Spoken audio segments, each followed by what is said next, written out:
September 28, 2015. To understand just how far Trevor Noah has come to be the host of Comedy Central's The Daily Show, listen to his very first joke on his very first night. I'm not gonna lie, growing up in the dusty streets of South Africa, I never dreamed that I would one day have, well, two things really. An indoor toilet and a job as host of The Daily Show. And his first year on the job has been a thriller. If this morning you finally woke up from a coma, well, you might want to go back. The most stunning upset in political history. It's Trump. With the strangest election in memory finally over. This entire result is sort of like Trump's hair. I know it's real, but my mind can't accept it. It's just... And for many viewers, it was hard to accept Trevor Noah as a replacement for longtime host Jon Stewart. When The Daily Show came out and said, "Trevor Noah, our new host," America was like, who? It was. You know, my favorite thing, it was like, America was like, who? And then there was like a subset of people in America, many of them immigrants, many of them people who had family overseas, and they were like, finally!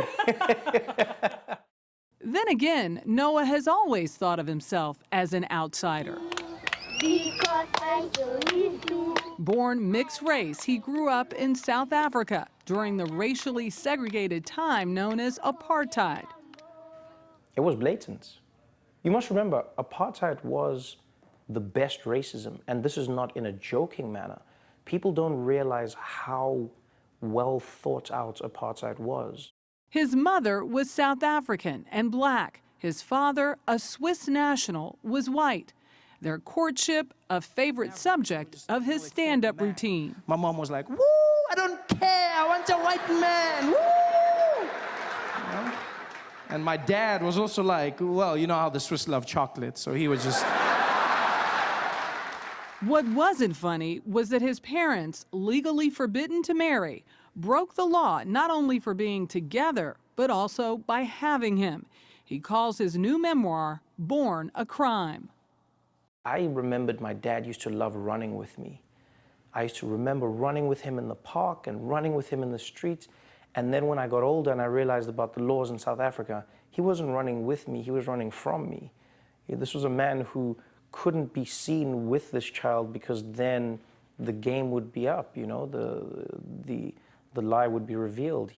Though today it seems hard to believe, being discovered as a mixed-race family could mean a fine for his father, arrest for his mother, and an orphanage for him.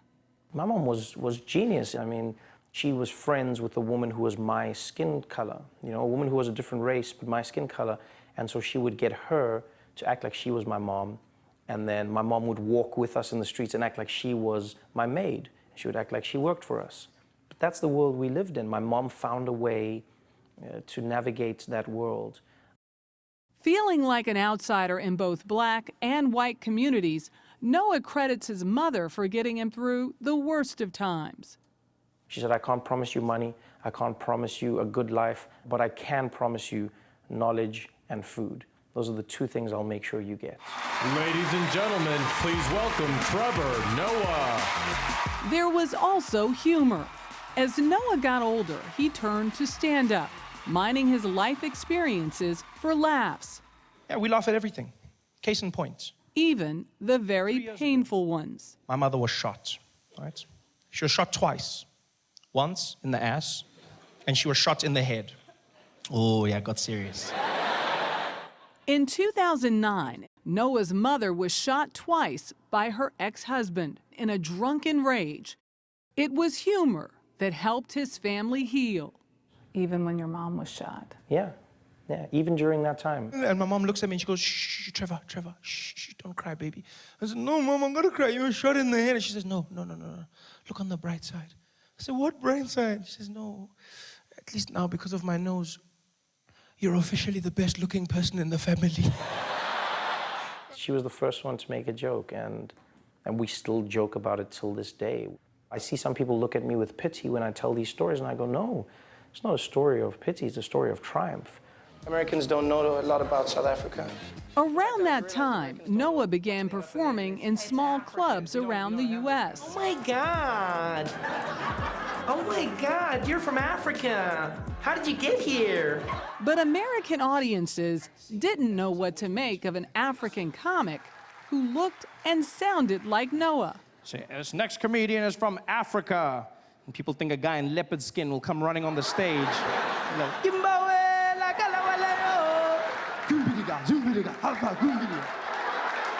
Let me tell you monkey jokes. But one American in particular did get it. We are very pleased to welcome our newest contributor from South Africa, Mr. Trevor Noah. Trevor, thanks for joining us. Jon Stewart, who hired him as a Daily Show correspondent. Only 4 months later, he was tapped as Stewart's successor.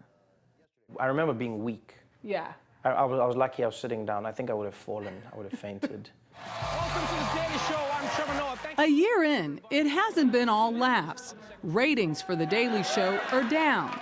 But on the plus side, online and global viewership is up. They're like, Trevor, we should go camping. I was like, why?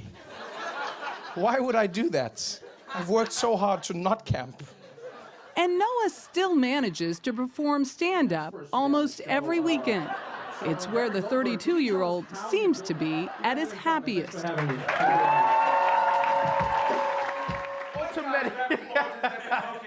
And though he's far from home, it's the lessons of home that remind him just how far he's come. One day I woke up and I went, wait, what's the worst that could happen? What do I lose? What do I have? Is it failure? Do you know how far I've come in my life? Do you know where I've come from to get to this place, to be sitting in this? There is no such thing as failure in my world right now.